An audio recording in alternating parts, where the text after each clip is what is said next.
Si Dr. Jose Rizal ay anak ni Teodora Alonso Realonda at Francisco Mercado.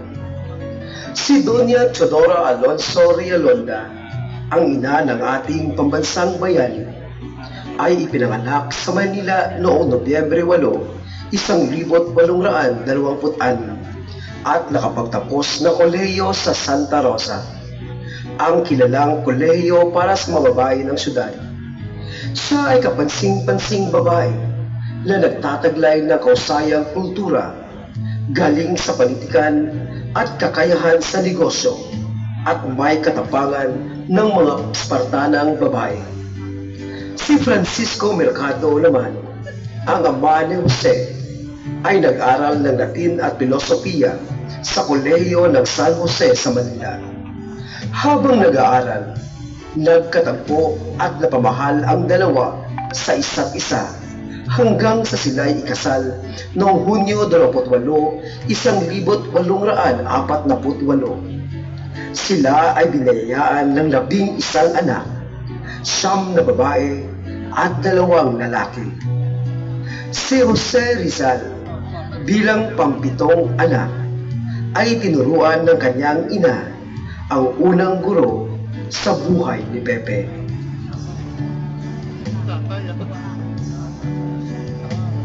Isang gabi ay nakikinig si Jose Rizal sa binabasang aklat sa kanya ng inang si Doña Teodora.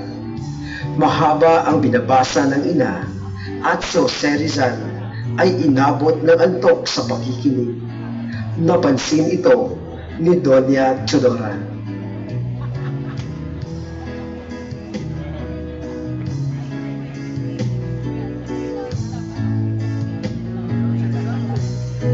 Inaantok ka na ba, Pepe? Opo. Maaga pa, anak. Hindi nakakabuti sa katawan ang pagtulog habang busog pa. Dito ka nga, anak. Babasahin ko sa iyo ang kwento ng buhay ng ina at gamu-gamu, Pepe. Handa ka pa bang makinig, anak? Opo, ina.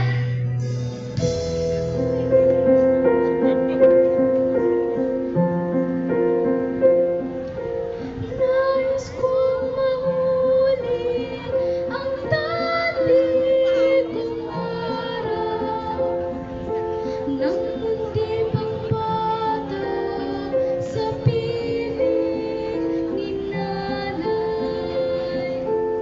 Nais kong mahuli ang awitin ng mahal, awit ng pag-ibig habang ako'y nasa duyan.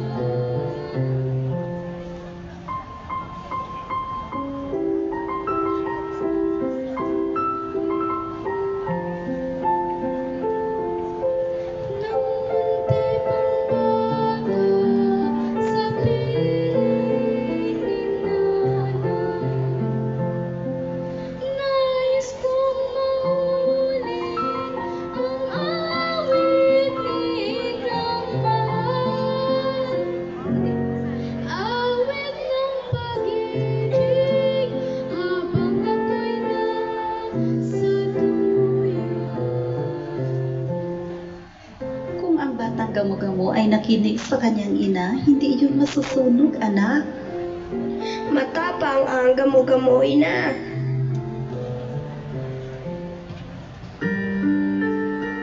Si Rizal ay may mga magagandang alaala ng kanyang pagkabata.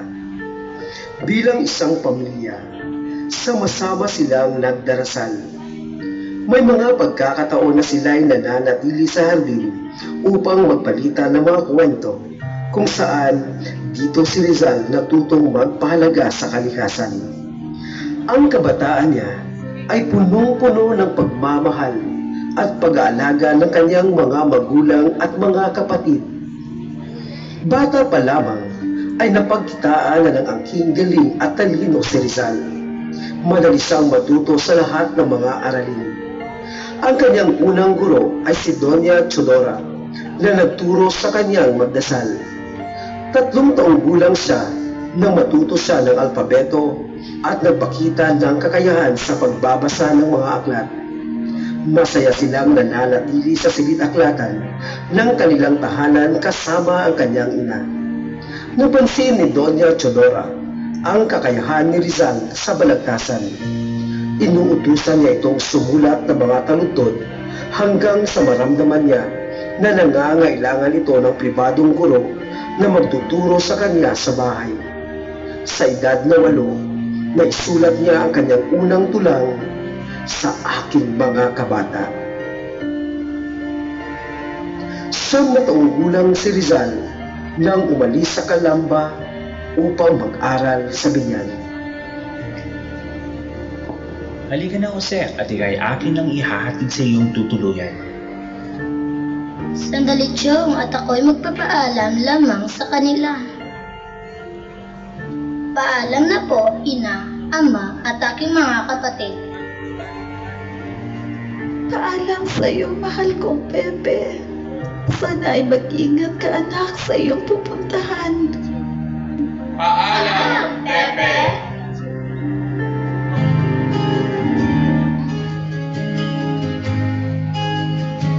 Ang mundo nagmahal sa kanyang salita, mahigit sa halo at malansang isda. Kapag ka ang bayan sadyang umiibig sa kanyang salita, kaloob ng langit, sanlang kalayaan na saring masapit,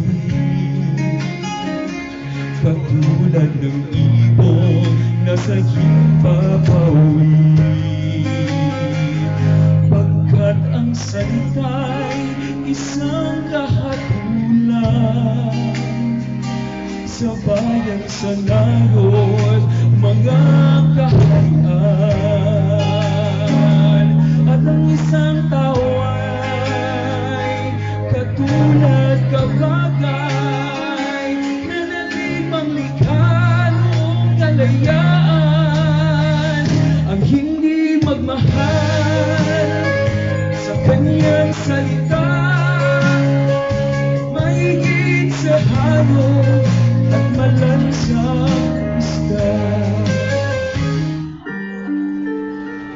Ang sumunod na taon ay nalantad ang katotohanan sa mata ng batang si Rizal, ang mga hamon at mga balakid sa mundong kanyang ginagalawan. Bago mag-Hunyo 1872, nangyari ang mabigat na trahedya sa pamilya Rizal.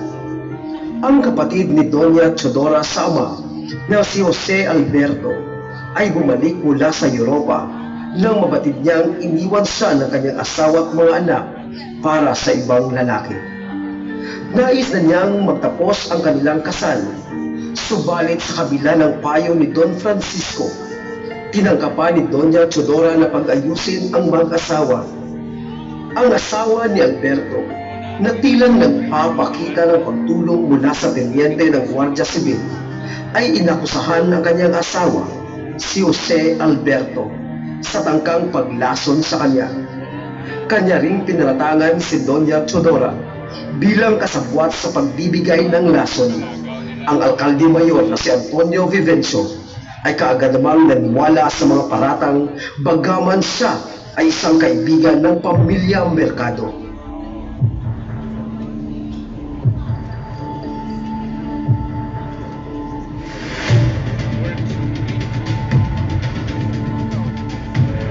Dakpinin niyo ang asawa kong si Jose Alberto. Tinangkap mo niyang lasunin ako. Dalhin niyo na rin ang babaeng iyan. Siya po ang kasabwat ng aking asawa. Hala, sige! Ikulong ninyo ang babaeng iyan ng mahigit 2 taon. Kaagad nang dinala ang magkapatid sa pilitan at ang iba pang mga paratang sa kanya kay Doña Teodora ay pawang pinang-ibento lamang. Sa kabilang dako isang araw, pagkatapos ng halos 1 taong hindi nakita ni Rizal ang kanyang ina, ay binisita niya ito sa pilitan.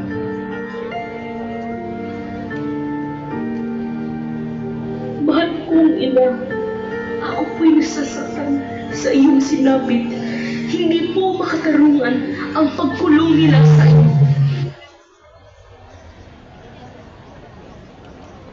Butihin ko, anak. Maghahari pa rin ang katotohanan. Palalabasin din nila ako dito.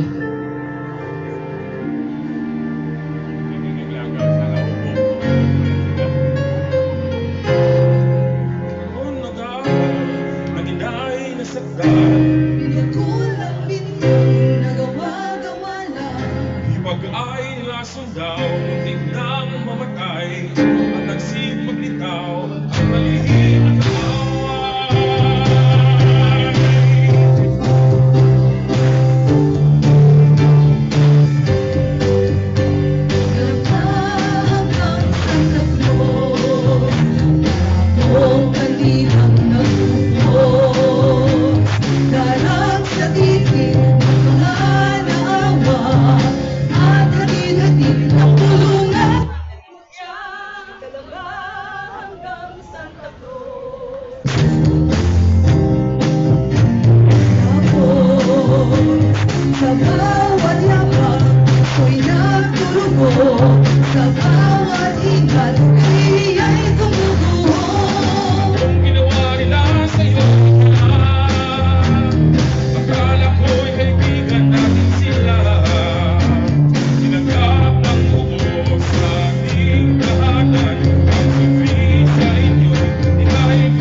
Sa ikalawang pagkakataon, ay binisitang muli ni Rizal ang kanyang ina sa piitan na isa ng estudyante sa Ateneo. Pinakahulugan niya ang isa sa mga pangarap ng kanyang ina at sinabi nito na siya'y palalayain matapos ang 3 taon. Mukhang nagkatotoo at yun nga ang nangyari.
Muling binuksan ang paglilitis at sa pagkakataong ito ay idineklarang wala siyang sala.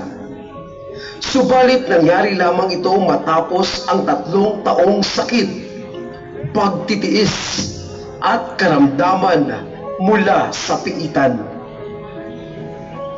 Patawarin mo ako, Doña Chidora. Malaki ang aking pagkakasala sa iyo at sa iyong pamilya. 16 na taong gulang si Rizal nang nakapagtapos siya ng bachelor sa sining sa Ateneo Municipal noong Marso 23, 1877 na may pinakamataas na karangalan. Siya ay kukuha ng mas mataas na edukasyon sa Santo Tomas dahil ang kursong tinapos niya ay katumbas lamang ng mataas na paralan at kolehiyong pang-junior sa panahon natin ngayon. Si Don Francisco at Pasiano ay gustong ipagpatuloy ni Rizal ang kanyang pag-aaral sa mas mataas na paralan. Subalit ito'y tinutulan ng kanyang inang si Doña Chidora dahil alam niya kung anong nangyari sa 3 paring sina Gomez, Burgos at Zamora.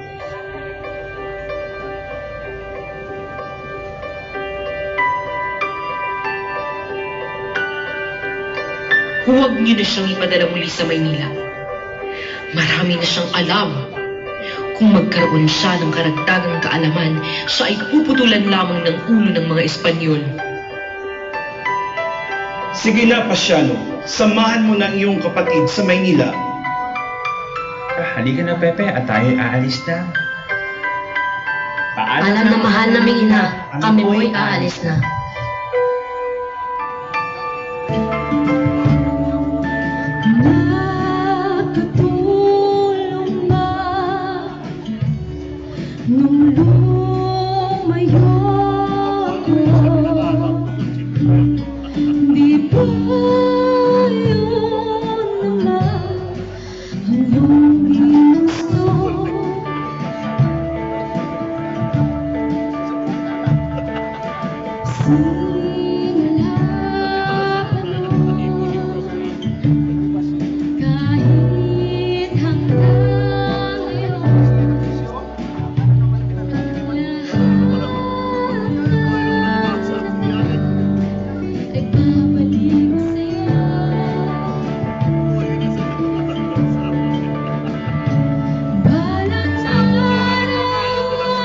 Makikita mo, di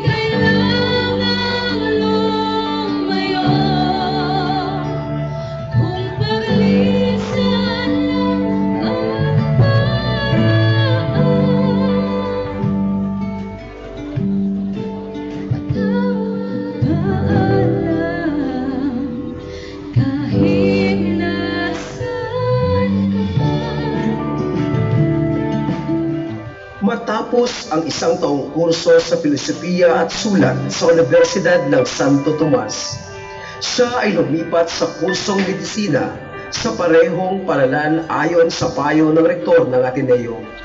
Kumuha siya ng kursong medisina sa kagustuhan niyang magamot ang patuloy na humihinang paningin ng kanyang ina. Matapos ang 4 na taon sa Universidad ng Santo Tomas, hindi na matiis ni Rizal ang pang-aapi at pangbabastos ng mga Dominicanong profesor sa mga Pilipinong estudyante, kaya nagdesisyon itong lumipat upang doon tapusin ang kurso.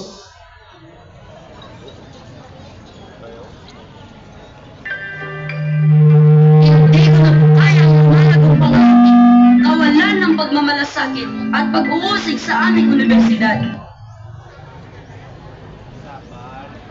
Sa Espanya. Pepe, hindi kami tututol sa iyong kahilingan. Narito kami upang suportahan ka. Tama ang narinig mo, Pepe. Papayag kami sa kagustuhan mong makapag-aral doon. Totoo yan, Pepe. Pumapayag din kami. Oo nga naman, magandang suggestion yan. At magkakaroon ka ng mas malawak na kaalaman kapag mag-aaral ka doon. Sa unang pagkakataon, hindi hiniling ni Rizal ang pahintulot ng kanyang ina dahil nasisiguro niyang hindi siya papayagan nito.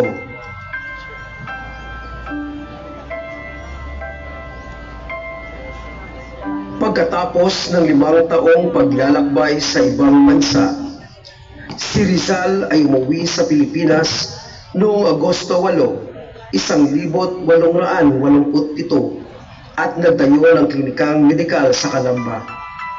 Ang kanyang unang pasyente ay ang kanyang ina na nooy halos hindi na makakita dahil sa katarata. Ginamot niya ang mata nito, subalit hindi niya ito naoperahan dahil ang katarata niya ay hindi pa handa para sa operasyon. Ang pagbunyag ni Rizal sa mga kalunos-lunos na kalagayan ng pang-arenda ay nagpataas pa ng galit ng kanyang mga kaaway. Gobernador General Terrero, kailangan palayasin ng doktor na iyan. Subalit, wala namang makatuwirang akusasyon laban sa kanya.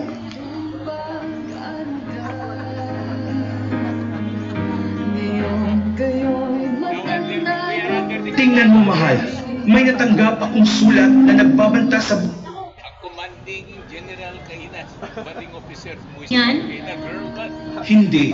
Mas makabubuti sa anak natin na umalis na lamang ng bansa, mahal ko. Pepe, anak, sa pagkakataong ito, mas mabuti pang ika'y lumisan. Pipiliin ko pang ika'y lumayo, kaysa ika'y mapahama.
Pinatawag si Rizal ni Gobernador General Terrero at inutusan itong umalis ng bansa.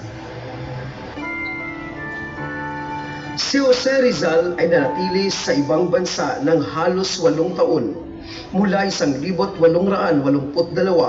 hanggang 1892. Naglakbay siya sa mga bansa tulad ng Espanya, Pransya, Alemanya, Belgica at Switzerland. Ang kanyang paglalakbay ay nagbigay sa kanya ng pagkakataon na makapag-aral, makapagsulat at makapaglathala ng kanyang mga akda, pati na rin ang pagkakaroon ng mga kaibigan at kasosyo sa kilusang propaganda. Taong 1871 nang pumunta si Rizal sa Hong Kong at noong Disyembre 1, 1871 ay sumulat siya sa kanyang mga magulang upang humingi ng pahintulot na umuwi ng Pilipinas. Ngunit mismong araw ding yun ay nakatanggap siya ng sulat mula kay Manuel T. Hidalgo, ang hipag ni Rizal, tungkol sa pagpapalaya sa 15 katao sa Calamba kasama ang kanyang ama, Neneng, Sisa, Lucia, Pasiano at iba pang kasapi ng pamilya. Kaya bago magpasko ng 1871,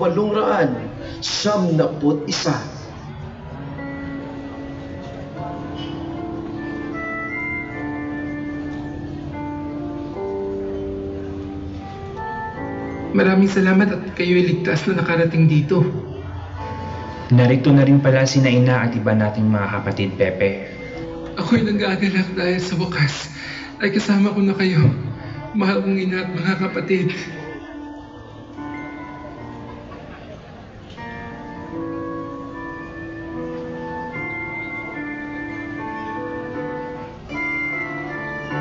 Naging matagumpay at bantog na manggagamot ng mata si Rizal sa Hong Kong. At sa pagkakataong ito ay inoperahan ni Rizal ang kaliwang mata ng kanyang ina na nooy halos hindi na makakita. Bago pa man dumating ang taong 1870, si Teodora ay ikinulong dahil sa kanyang pagtanggi sa paggamit ng apelyedong Rialonda na siyang orihinal na apelyedo ng pamilya. Ang pagtanggi sa paggamit ng apelyedo ay isang paraan ng pagtutol sa pamumulong Espanyol. Sa kabila ng katandaan at pagiging bulag, ang malupit na Gwardiya Sibil ay pinwersa siyang palakarin ng 50 kilometro mula Calamba hanggang Santa Cruz, kung saan siya ay kinulong ng 1 buwan.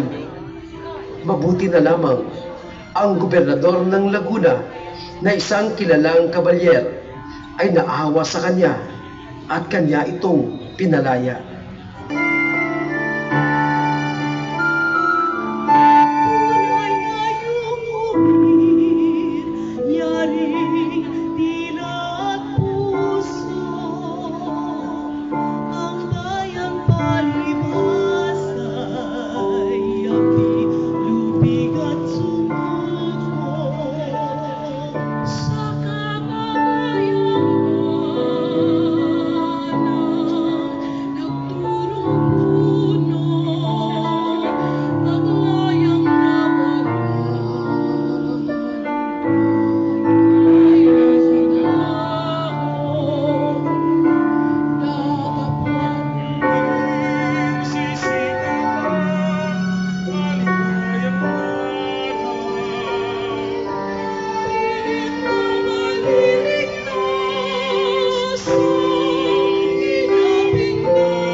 Noong Mayo 1892, nagdesisyon si Rizal na bumalik ng Pilipinas upang ayusin ang mga akusasyon laban sa kanya.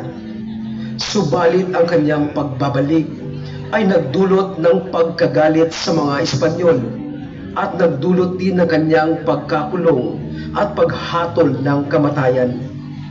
Noong Disyembre 26, 1896, binasa ni Gobernador General Camilo Polavieja ang hatol kay Rizal. Isang araw bago patayin si Rizal, si Teodora, ang ina ni Rizal na naghihinagpis sa sinapit ng kanyang anak, at ang kapatid na si Trinidad ay pumunta sa tanggapan. Inakyat ng ina ang hagdan ng tanggapan na nakaluhod upang humingi ng kapatawaran kay Gobernador General Polavieja.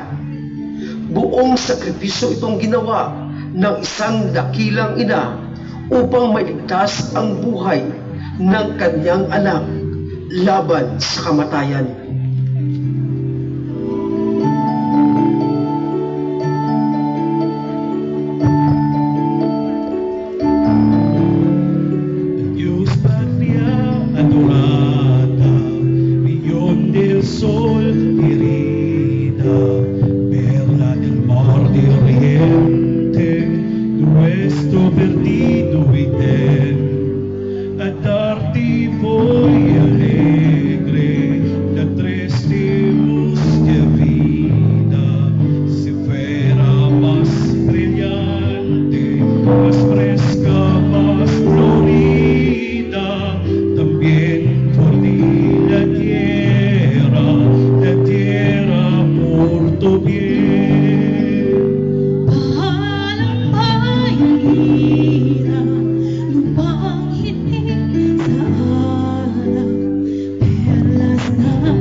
Walang imikan ang mag-ina na sumakay sa karwahe upang pumunta sa kuta ng Santiago. Pagbaba nila sa harap ng kuta ay sumalubong ang tanod ng Guardia Sibil. Tinatagan ni Teodora ang sarili. Ibig niyang maging malakas sa sandaling iyon. Sino po ba kayo? Ina ako ni Dr. Jose Rizal. Ano ang kailangan ninyo? Ibig kong makausap ang aking anak. Bukas ay babarilin ang bilanggo. Mahal ko ang aking anak. Maaaring may lumason sa inyong anak. Tungkulin namin palagaan ang kanyang buhay. Ibig ko lamang siyang makausap. Sige, mag-usap lamang kayo. Jose! Ina ko, hindi ka dapat lumapit sa kanya. May ina ka rin. May utos akong sinusunod. Patawarin mo ako, ina. Wala kang kasalanan, anak. Lahat ng naitulot ko sa inyo ay sama ng loob. Tapos na ang oras ng dalaw. Tayo na, ina. Takila si kuya, ina. Patnubayan mo siya, Panginoon namin.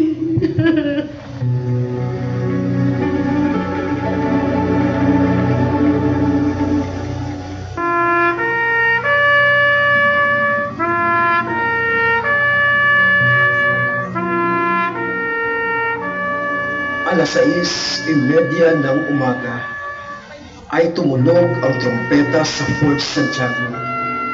Senyas upang simulan ang marcha sa kamatayan patungo sa Bagumbayan, ang ipinagtalagang lugar para sa pagpatay. Habang tinatahak ang makitid na tarangkahan ng pader ng pustigo ng lungsod, ang korteyo ay nakarating sa malikon na walang tao.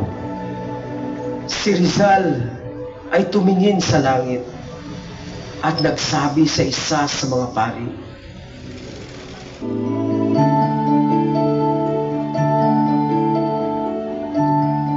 Napakaganda ng umaga ngayon, Padre. Walang katulad ang katahimikan ng umaga. Ang hinaw ng koridor at Cavite. Sa mga umaga tulad nito, naglalakad kami ng aking mahal. Iyan ba ang Ateneo, Padre? Oo, Pepe.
Perla del mar de Oriente, muerto, perdido y de, si fuera más brillante, más fresca, más florida, a darte voy alegre, la triste, luz de vida, del bien, porque la tierra,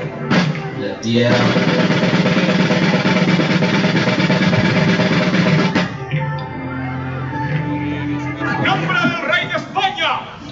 Aquel que alza la voz en favor del criminal será fusilado también. ¡A favor!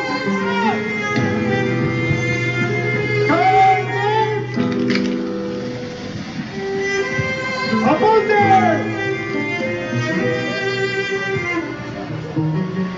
Consumatum est. ¡Fuego!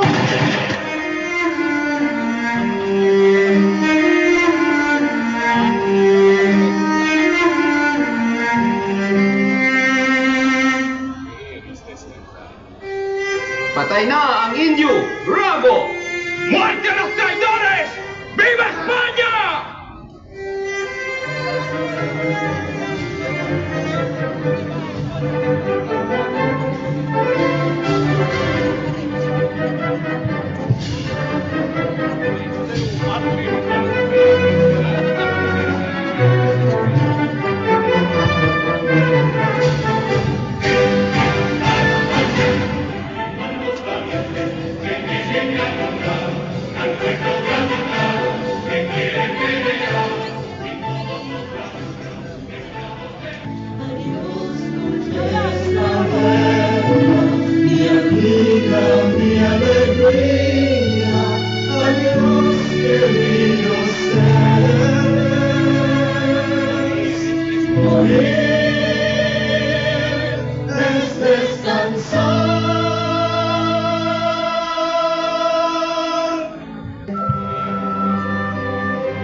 Muli magsagawa tayo masiglang palapakan para sa ating mga tagasipagtanghal at manunulak na si Ginang Kichi G. Gudasano, Direktor na si Ginoong Julius P. Esparas at ang kanilang Direktor ng Musika na si Ginang Lina Robles O.